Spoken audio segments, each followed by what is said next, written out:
The communication screen flickered with static as Commander Jin Park's voice crackled through the speakers at Earth Command.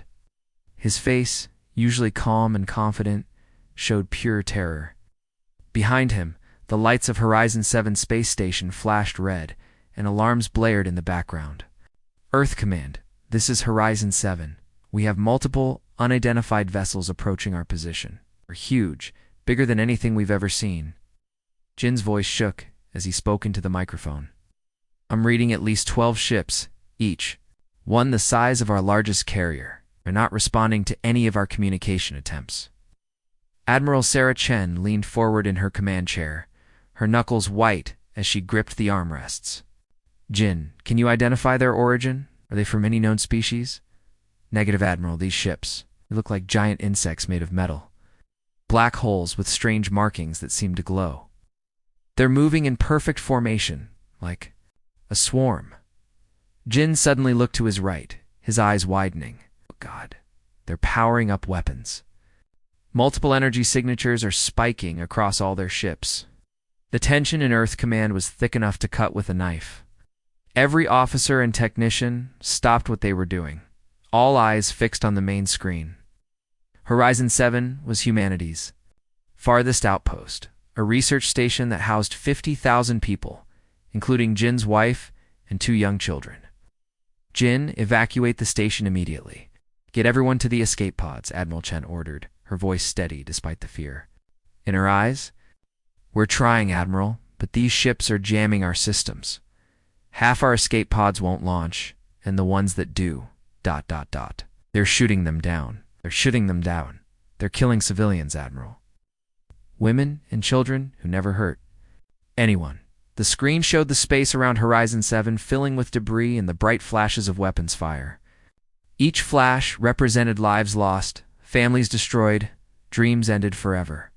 They're here, ... massive ships, ... They're not responding to our Jin's transmission. Cut to static. The main screen went black 40-8 hours earlier. The mood had been completely different. Dr. Yuna Kim stood in the Grand Hall of Nexus Prime, the galaxy's neutral meeting ground.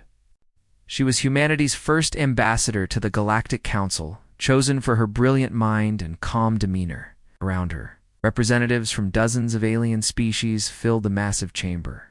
The council chamber was a sight to behold. Floating platforms carried delegates from water worlds, while crystalline beings from silicon-based planets communicated through light patterns. The air itself seemed to shimmer with translation fields that allowed every species to understand each other. Yuna stepped forward to the speaking platform. Her simple black suit, a stark contrast to the elaborate costumes and strange forms around. She carried no weapons, no technology to impress anyone. She had only her words and the weight of humanity's hope. Honored members of the Galactic Council, she began, her voice clear and strong. I come before you today as a representative of humanity, a species that has recently achieved faster-than-light travel. We are new to your galaxy, and we know we have much to learn. Murmurs rippled through the assembly. Some delegates seemed curious, others dismissive. The humans were indeed new, having only discovered FTL travel 5 years ago. Most species took centuries to develop such technology. We come with a simple message, Yuna continued. We are humans from Earth. We seek peace with all species and wish to trade, learn, and grow together. However, we will defend ourselves if threatened. We ask only to be left alone to develop our worlds and our culture. This is our only warning. The word warning caused a stir among the delegates. Several species began chittering, clicking, or making whatever sounds pass for laughter in their cultures from the highest platform. Emperor Zolthek of the Vexstar Empire rose to his full height. He was a terrifying sight, standing 12 feet tall, with a chitinous black exoskeleton that gleamed like polished metal. His forearms ended in razor-sharp claws, and his insect-like head featured compound eyes that seemed to see everything at once. Warning? Zelthek's voice buzzed with amusement, translated through the chamber's systems. These soft-skinned mammals think they can threaten us? We have conquered 1,000 worlds and enslaved 100 species. What makes you think you're special, little human? Other delegates laughed, But Yuna didn't flinch. She stood perfectly still, her brown eyes fixed on the Vexstar Emperor. Those who knew humans well might have recognized the look. It was the same expression human soldiers wore before a battle, the same calm that preceded a storm. "We don't think we're special," Yuna replied quietly. "We simply want to be left alone. But history has taught us that peace comes at a price, and we're willing to pay it." Zalthek's mandibles clicked with amusement. "History. Your entire species has existed for what, a few 100,000 years? We have been the dominant force in this galaxy for millions of years. Your history is nothing compared to our experience." "Perhaps," Yuna said, her voice growing colder. "But our history has taught us one important lesson. We protect our own, no matter the cost." The Emperor's laughter echoed through the chamber. "We shall see, little human. We shall see." As the diplomatic session ended, Yuna walked through the corridors of Nexus Prime, passing delegates who whispered and pointed at her.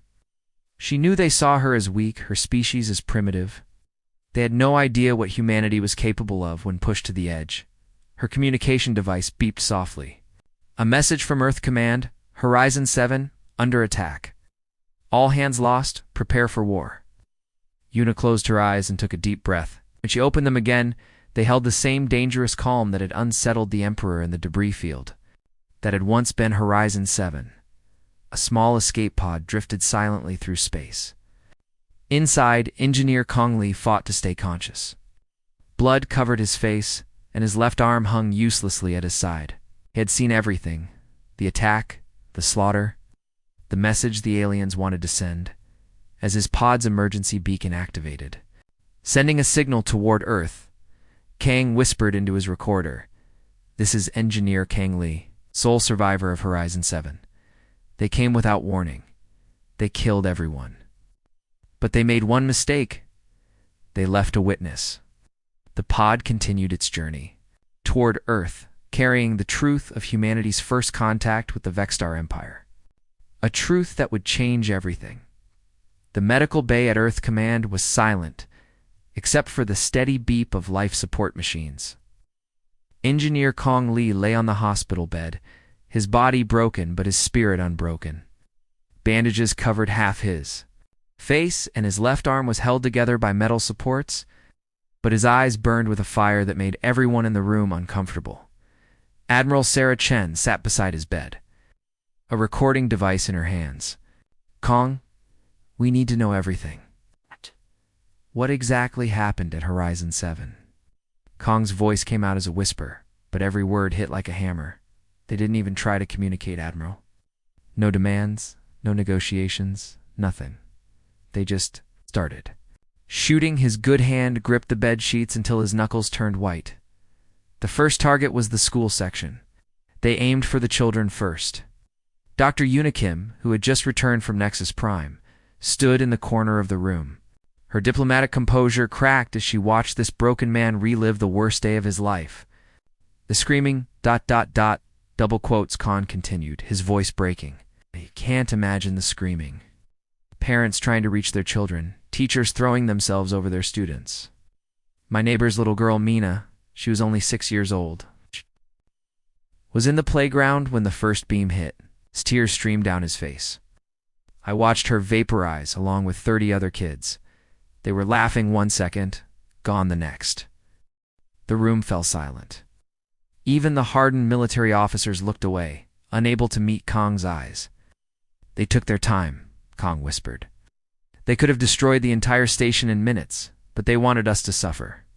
They wanted us to know we were helpless. Every time someone tried to escape, they'd shoot down the pods slowly, one by one. Like cats playing with mice." Admiral Chen's jaw tightened. "Did they say anything? Any communication at all?" "Only at the end," Kong replied. "When there were maybe 100 of us left, their leader spoke.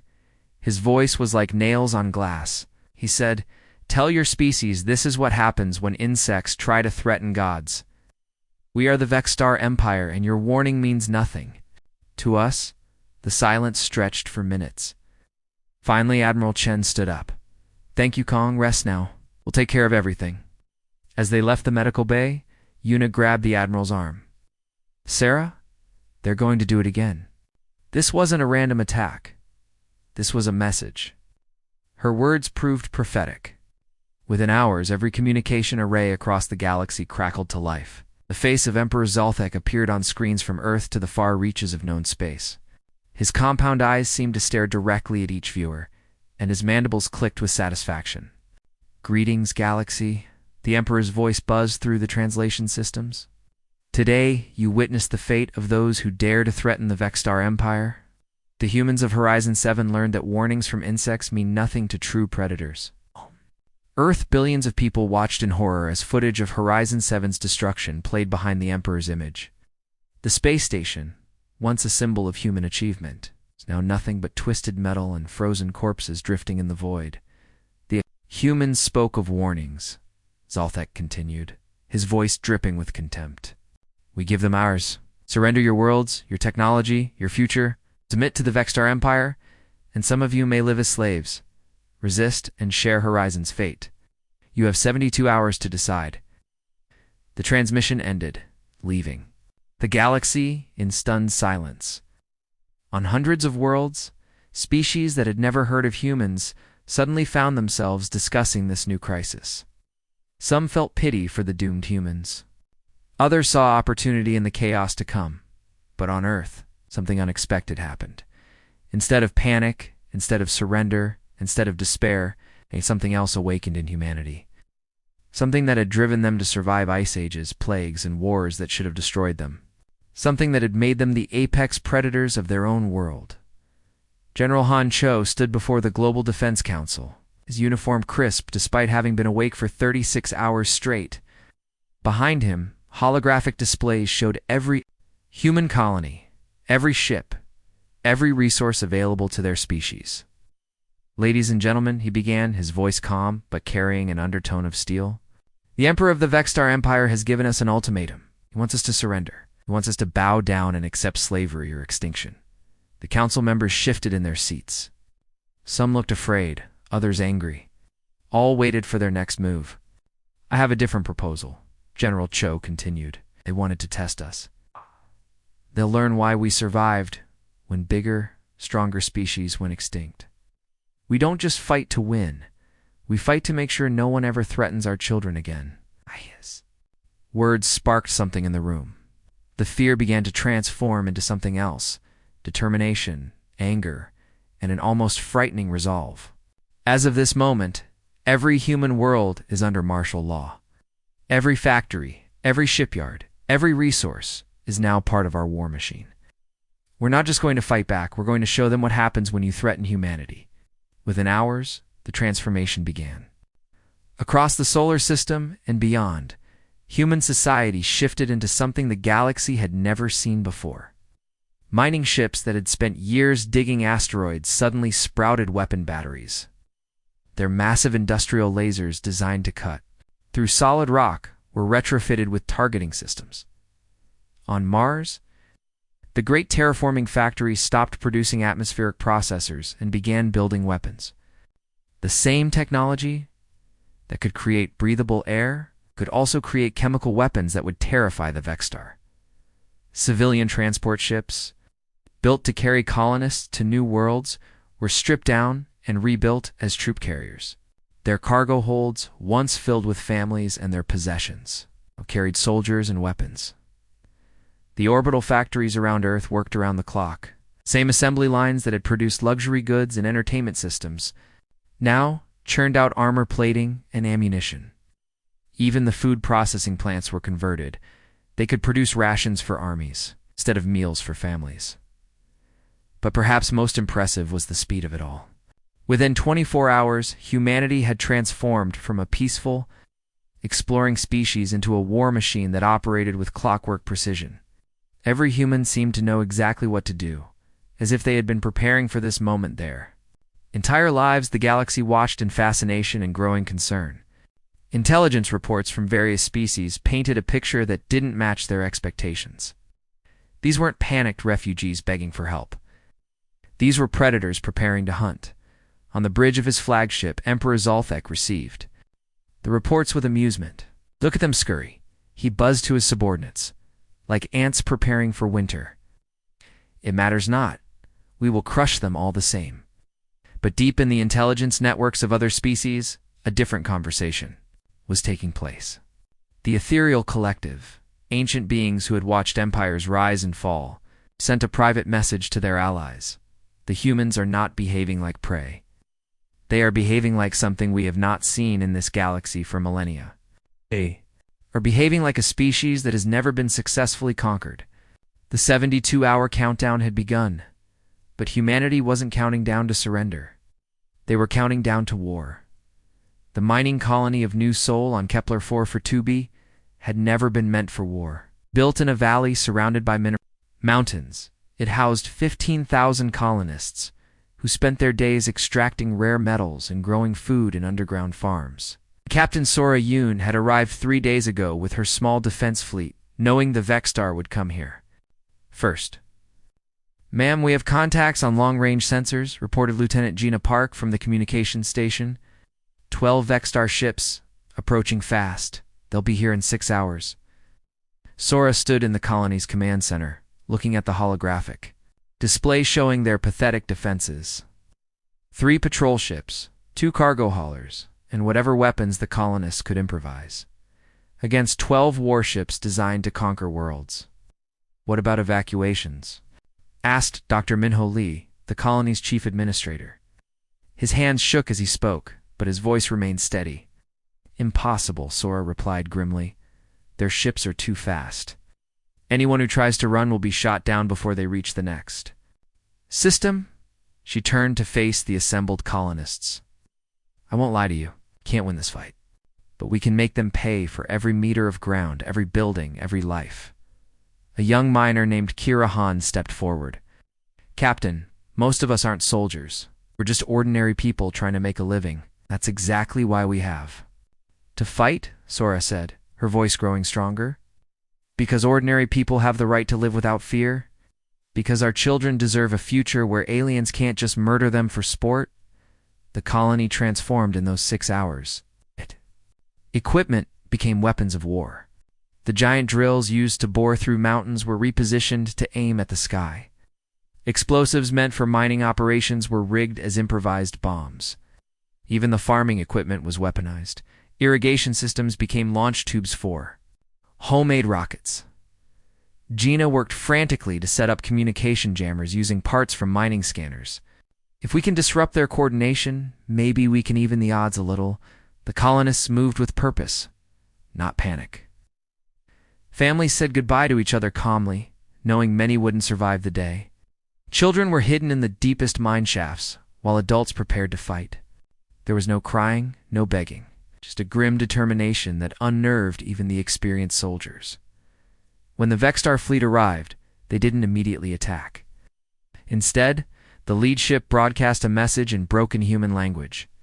"Attention, human insects." The voice buzzed with electronic distortion.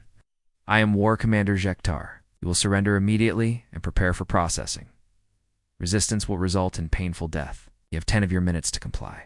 Captain Sora broadcast her response on all frequencies. "This is Captain Sora Yoon of the Human Defense Force.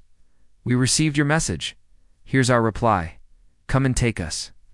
The Vexter response was swift and brutal. Energy beams lanced down from orbit, targeting what they thought were military installations. But Sora had anticipated this. The real weapons were hidden in fake mining equipment, disguised as ordinary buildings. The first surprise came when the Vexstar landing craft descended. Instead of finding terrified colonists begging for mercy, they flew into a carefully planned trap. Hidden mining lasers suddenly activated, their powerful beams designed to cut through solid rock, making short work of alien armor. 3 landing craft exploded before they even touched ground. "Now," Sora shouted into her communicator. The colonists erupted from hidden positions. Farmers who had been tending crops yesterday now fired homemade rocket launchers. Miners who knew. Every tunnel and cave in the mountains began a guerrilla war that confused and frustrated the Vexstar forces. Kira Han led a group of teenagers through the mining tunnels, using their knowledge of every passage to attack Vexstar troops from behind. They carried improvised explosives made from mining charges, turning themselves into human weapons. Remember, Kira told her team as they prepared for another attack, we're not trying to win. We're trying to make them afraid. We're showing them that humans don't break easily. Star had expected an easy victory. Their intelligence reports described humans as emotional, weak, and technologically inferior. Instead, they found themselves fighting an enemy that seemed to have no fear of death. Dr. Minho Lee, the peaceful colony administrator, personally led an attack on a Vexter command post. Armed with nothing but mining tools and explosive charges, he and 5 other colonists fought their way through alien soldiers. When surrounded and clearly defeated, Dr. Lee detonated his explosives. Taking 20 Vextar warriors with him, the most disturbing moment for the Vextar came when they captured a group of human defenders. War Commander Jekdar himself interrogated a wounded miner named Tae Kim. "Why do you resist?" the alien commander demanded, his translator making his voice sound like grinding metal. "Cannot win. Your death serves no purpose." Tae looked up at the towering insectoid warrior with blood running down his face. "You're wrong. Our deaths serve the most important purpose of all. They teach our species what you're capable of. And they teach you what we're capable of. We'll all die anyway." Jekdar buzzed with annoyance. Maybe, Tae replied with a smile that chilled the alien commander. "But every minute we fight is another minute for Earth to prepare. Every one of us you have to kill is one less soldier you'll have when you face our real military. We're not trying to win this battle. We're making sure you lose the war." The battle raged for 18 hours. The Vextar eventually overran every position, killed every defender, and claimed the colony. But their victory felt hollow. They had expected to lose perhaps 100 warriors in the entire operation. Instead, they had lost over 2,000. More disturbing were the final moments. As Vextar forces closed in on the last human position, Captain Sora Yoon sent a final message to Earth. With explosions echoing in the background and alien weapons fire lighting up the darkness, she spoke into her communicator with perfect calm. "Earth. Command, this is Captain Sora Yoon. New Sol Colony has fallen. Enemy casualties are significant. They fight well, but they're not prepared for what we're willing to sacrifice." A massive explosion shook the building around her. "Tell my family I love them. Tell Earth that we showed them what humans are made of." Sora out. The transmission ended in static. War Commander Jekdar stood in the ruins of the colony, surveying the devastation. His forces had won, but at what cost? These weren't soldiers they had fought. They were ordinary civilians who had somehow become deadly opponents. "Commander," his aide approached nervously. "The Emperor demands a full report." Jekdar looked at the bodies scattered around the colony. Human and Vexter corpses lay side by side, testament to a battle that should have been easy, but had become a nightmare. "Tell the Emperor we have taken the colony," he said slowly, "but also tell him something else. Tell him that these humans, they don't fight like any species we've encountered. They fight like they have nothing to lose and everything to protect." As the Vextar fleet prepared to leave Kepler-4 for 2B, they left behind more than just ruins. They left behind the first seeds of doubt. The humans had kept their promise. They had defended themselves, and they had made the Vextar pay a price no one had expected. Admiral Nari Kim stood on the bridge of the human flagship Earth's Vengeance, her dark eyes fixed on the tactical display showing Vextar positions across 3 star systems. As Dr. Yuna Kim's sister, she shared the same calm intensity, but where Yuna used words as weapons, Nari wielded fleets. "Admiral, all ships report ready," announced Commander Rena Jang from the tactical station. "Cloaking devices are active. The enemy has no idea we're here."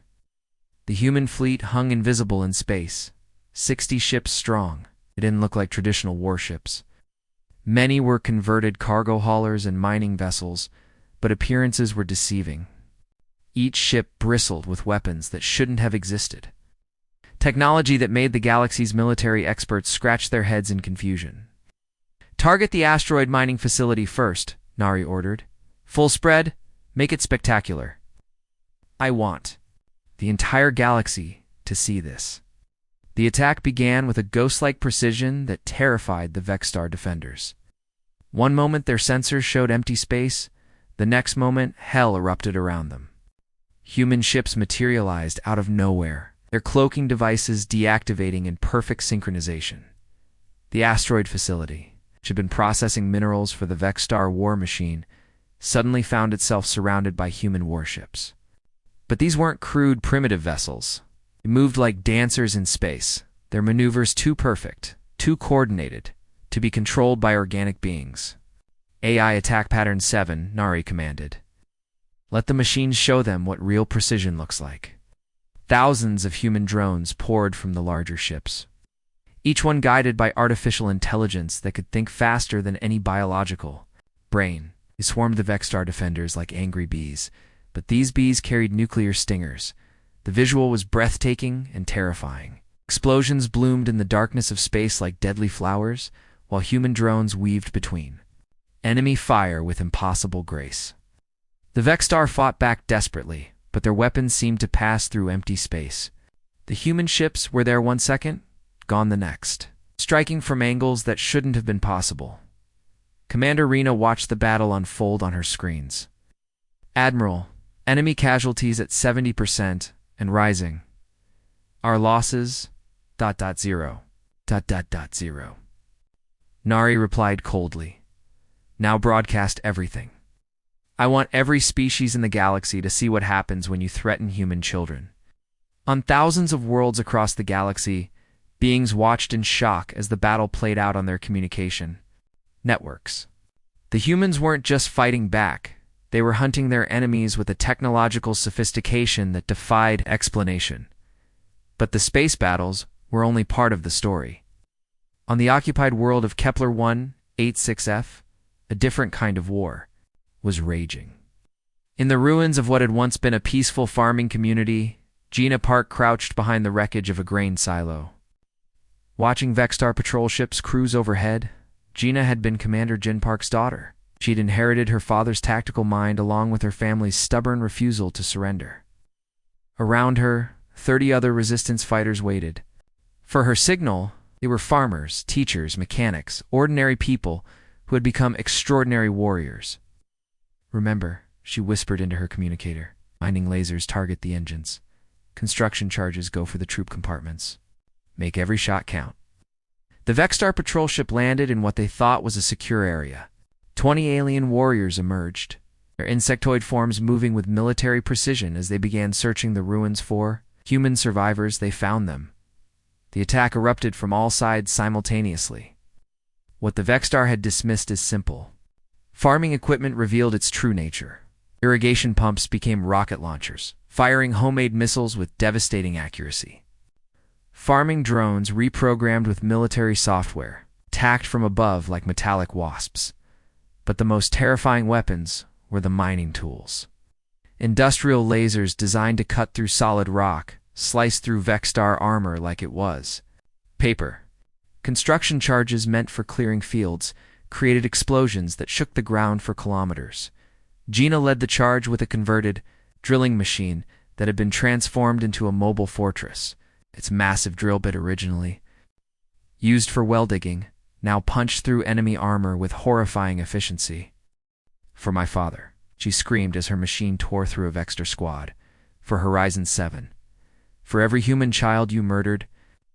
The battle lasted only 15 minutes, but those minutes were recorded by hidden cameras and broadcast across the galaxy. Viewers watched in amazement as human civilians, using nothing but modified farming equipment, completely destroyed a Vexstar patrol unit. The psychological impact was enormous. Species that had considered humans weak and primitive suddenly found themselves questioning everything they thought they knew. These weren't desperate survivors fighting a hopeless battle. These were apex predators who had turned their entire civilization into a weapon. But the most shocking moment came when the galaxy witnessed something impossible. Human fleets began appearing simultaneously at multiple Vexstar colonies, thousands of light years apart. Not only was this tactically impossible, but the technology they displayed shouldn't have existed. Emperor Zelthek himself watched from his throne ship as human vessels attacked 3 of his most important worlds at the same time.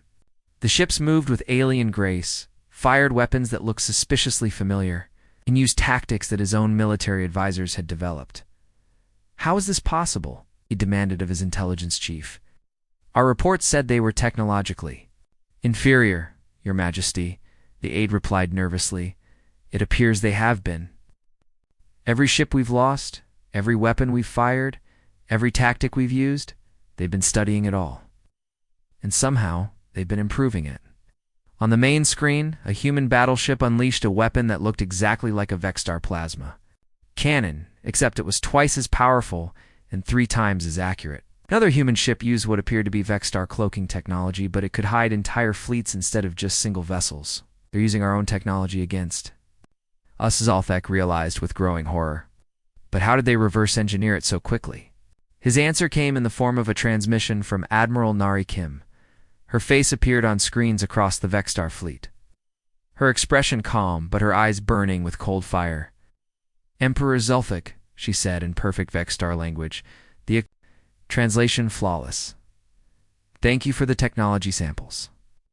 Your weapons, your ships, your tactics, we've learned so much from studying them. Of course, we've made some improvements. Human engineering tends to be more efficient." Behind her, the bridge of her flagship showed a mixture of human and alien technology, seamlessly integrated into something more powerful than either race had achieved alone.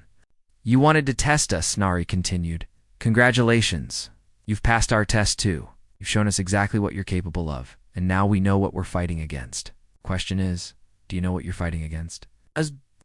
If to answer her question, the human fleets launched their final assault of the day.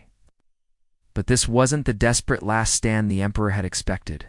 These were coordinated strikes by a species that had taken everything the Vexstar could teach them and made it better. The hunted had become the hunters, and the galaxy would never be the same.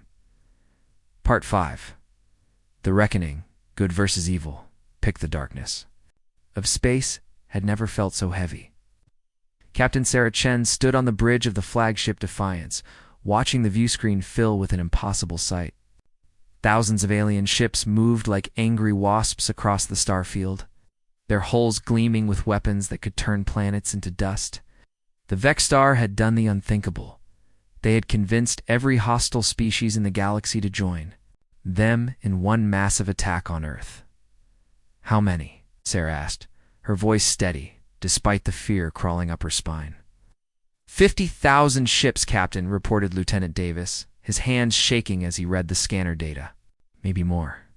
The Vexstar, the Kron Empire, the Shadow Fleet, even the machine worlds have sent their war vessels. They're calling it the Great Cleansing."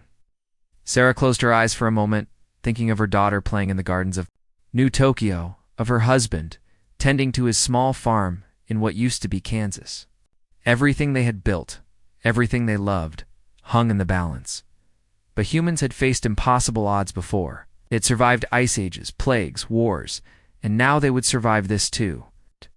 "Send word to all Earth colonies," she ordered. "Tell them we're coming home." Across the solar system, humanity's greatest minds worked with desperate speed. Commander Kirahan had turned the moon into a fortress, its surface bristling with weapons that bent the laws of physics. The artificial intelligence networks that humans had created were now weapons of war, calculating battle strategies faster than any organic mind could follow. Robot defenders, sleek and deadly, waited in the shadows of space stations, ready to fight with the cold precision that only machines could provide.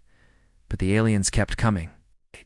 Wave after wave of ships poured through the outer planets, their weapons, lighting up the darkness like deadly fireworks. Jupiter's moons exploded under bombardment, their ancient ice scattered to the cosmic winds. The defense stations around Saturn fought bravely, but were overwhelmed by sheer numbers. "We can't hold them," Commander Han reported over the communication channels, her voice tight with exhaustion. "There are too many. We need a miracle." That miracle came from an unexpected source. Deep in the diplomatic quarters of the space station, Harmony Ambassador Yuna Kim was preparing for the most important meeting of her life. Emperor Zolthek, of the Vexstar, had agreed to single combat, not because he respected human customs, but because he wanted to personally destroy the species that had dared to embarrass his empire. You think one human female can stand against the greatest warrior in the galaxy? Zalthek's voice echoed through the combat chamber aboard his flagship. He stood 12 feet tall, his forearms ending in claws that could tear through metal. His skin was like black leather, and his eyes glowed with the fire of 1,000 conquered worlds. Yuna looked small beside him, dressed in simple Earth clothing, carrying no weapons except her mind and her heart. "I think one human can show you what you've never understood about us," she replied quietly. The battle was like nothing the galaxy had ever seen. Zalthek fought with the fury of a hurricane, his claws striking faster than lightning, but Yuna moved like water, flowing around. His attacks, using his size and anger against him. She had studied every form of combat known to humanity, from ancient martial arts to modern military techniques, but this wasn't just a physical fight. As they battled, Yuna spoke to him, her words cutting deeper than any blade. "You think conquest makes you strong," she said, dodging a strike that would have split her in half. "But you've never built anything, never created anything beautiful, never loved anything more than your own power." Silence. Zalthek roared, his attacks becoming wilder, more desperate. "Humans are insects, vermin. You deserve extinction." "Deserve to live," Yuna replied, her voice growing stronger. "We deserve to love our children, to write poems, to dream of better worlds, and we will never stop fighting for that right."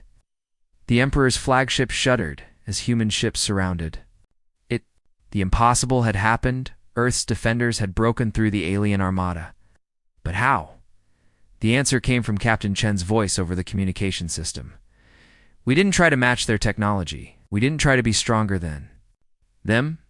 We just refused to give up.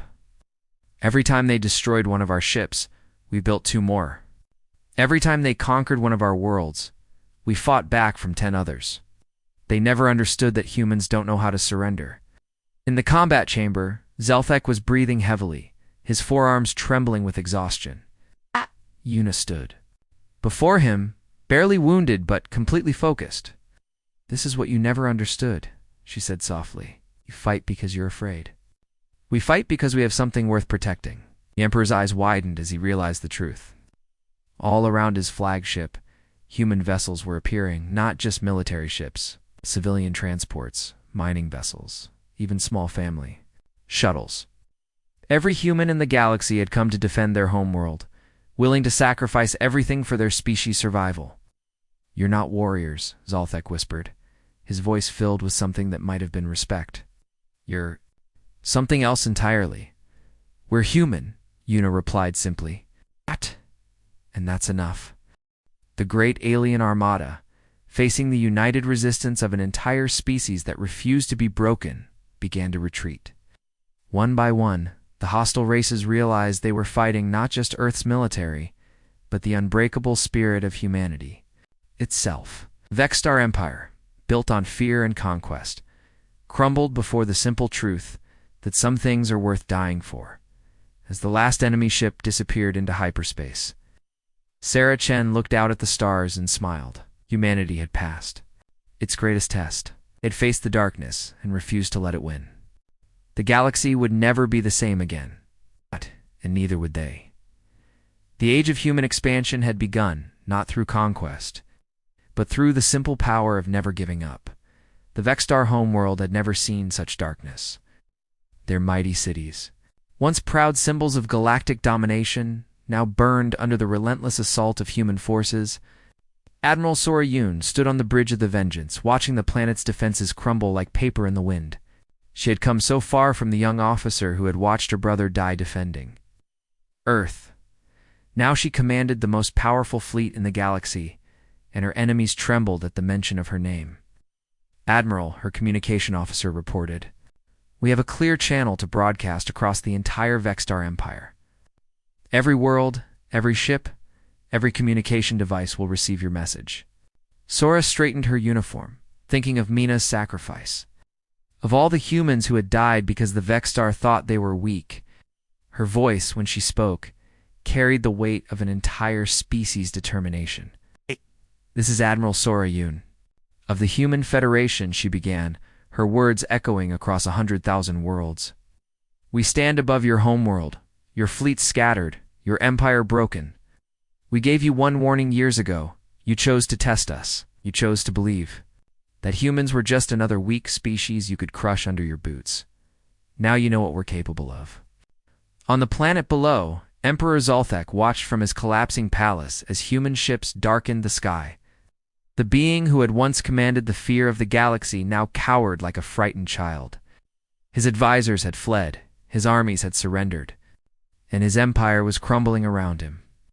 "We're offering you one chance," Sora continued, her voice growing colder. "Withdraw from every human world. Never threaten human colonies again. Accept our terms, and we will show you the mercy you never showed us. This is our second warning. There will not be a third." The silence that followed was deafening. Across the galaxy, alien civilizations held their breath, waiting to see if the mighty Vexstar Empire would bend the knee to the humans they had once dismissed as primitive animals. Emperor Zolthek's voice, when it finally came, was broken and defeated. I surrender. The Vexstar Empire surrenders unconditionally to the Human Federation. We accept your terms. We'll never threaten human worlds again. But humanity's response surprised everyone.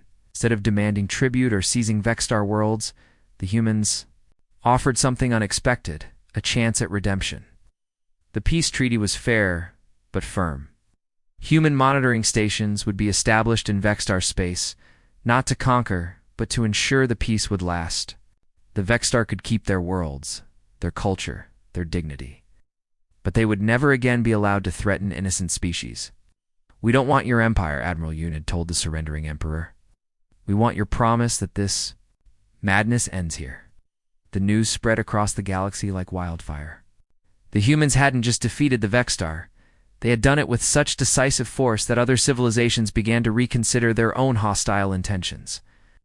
The Kron Empire, the Shadow Fleet, the Machine Worlds, all the species that had joined the Great Alliance against Earth, now sought human protection rather than challenging human resolve.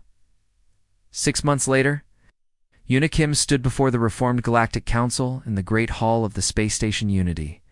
As Earth's first galactic ambassador, she had helped craft the new order that would govern the galaxy. The chamber was filled with representatives from 1,000 worlds, all looking to humanity for leadership and protection.